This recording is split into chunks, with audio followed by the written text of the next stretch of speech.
takola ki tabwetaaga kyova olaba nti obwavu bulemera ku baana ba Katonda obw'olubeerera nsonga yaki wabula byonna bwe binaava mu bulamu bwaffe omukono gwa Mukama gugenda tukola bulungi mu linnya lya Yesu. Endwadde zino abawanga Mukama gaagolokosa ng'atulesa atuvuddeko. Ekyamazima osobola okulwala endwadde gy'otomanyira gy'eva. Oluusi endwadde ya birowoozo.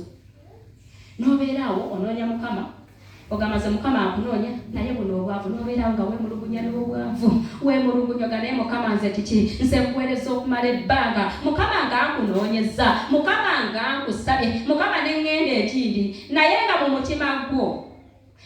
mutima gwo nga Katonda y'amanyi kiki ekiri mutima naye ng'agenda okubikula bati senga Mukama yali ayuza emitima wandirabye omutima gwange n'ogwakundi n'ogamba bulijjo bano be bantu be tusaba nabo.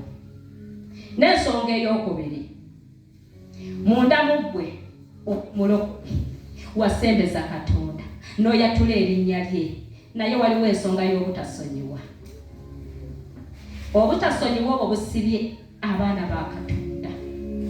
Haleluya. N'otambula ne Mukama emyaka 8 naye nga waliwo obutasonyiwa buli munda mu ggwe.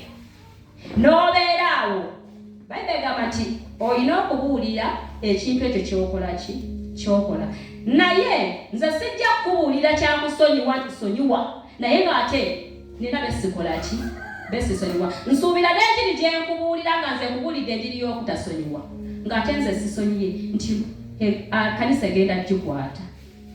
Haleluya. Mukama waffe bwe yali asonyiwa era ng'atujja mu bibi byaffe ffenna yabitujjako omulundi gutya gumu. Katonda teyasosola mu mawanga wabula ffenna yatwambula n'atwambula byonna ebizitowa n'abitujjako n'abitutukkula. Kaakati obutasonyiwa bw'obumalako omuntu emirembe n'obeeraawo nga gw'otunulira musawo n'omukalamu oti kati neeseka kungulu naye nga kiri munda nze ekimanyi nsobola okuseka bweti n'enkusekerera nga nseka naye nga munda ekiri mu mutima nga nziro olaba kasimayiro kungulu naye nga nze mmanyi kyenkulowooleza nga nkulowooleza oddeyo ewammwe mu kyalo eri gye wava. Haleluya. Olw'okuba nagaana okusonyiwa sikola ki sikwagala.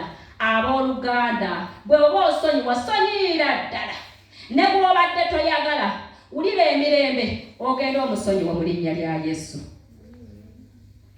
Yesu bwe yali atusonyiwa ng'atusaasira tujja mu bibi teyasonyiwako omu oba babiri. Haleluya. Kubanga ate n'abatali balokole nabo abeetaaga abaagala naye ffenna yatusonyiwa omulundi gutya omulundi gumu. Gwe n'ogamba nti mu kanisa n'otandika okutunula nze gundi gwenjagala oyo gundi simwagala yantama mu kanisa okitegeera nga ne bw'aba nti alinnye ku kituuti gwe teweetaaga gundi gwe gamba muno nti gundi gwe nga teweetaaga manya obutali butuukirivu obuli mu mutima gwo okitegeera bannange tuweereza Katonda naye tumuweereza kungulu naye muweereze n'omutima gwo gwonna n'amaanyi go gonna nga naye omutima gwo muki musumulukufu. Obooluganda sumulula omutima gwo byonna bigenda kubeera weewaawo. Mukama bw'anaagolokosa amawanga ogenda kulaba nga buli kimu kitomera obulamu bwo. Ogenda kaaba ng'okaabira ebbanga ag'amaziga agataggwawo naye ng'ogakabira eyo kibugunyu nga ffe tetukola ki tetumanyi nyakikikaabya n'owooza obuzibu ebizibu bannange nnina ebizibu bannange omugugwe nezi bannange nze ndi mumera nze nnina embeera gye mpitamu naye manya embeera eyo giyitamu lwa nsonga ki waliwo ekiri munda mu ggwe ekyo kyoterese. Katonda kyalaba ffe kyetutalaba. Katonda akebera ebuziba okumanya kiki kyolowooza okumanya kiki kyokola okumanya kiki kyotambuliramu. Haleluya.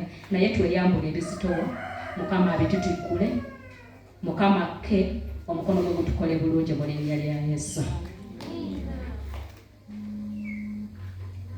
Owooluganda bino bizzo tuyamba n'otutaasa bw'oba osonyiwa sonyiira ddala n'oyo gw'olaba nti teweetaaga kumanya wadde takuyamba nga yali akoze ekiwulira ng'osonyiwa wulira ng'omwagala era kakana wansi w'omukono gwa Mukama obeere ng'omusabira essaala naye ne Sara gy'onoomusabira wadde omusabira mu kiruyi Mukama ate aba agiraba.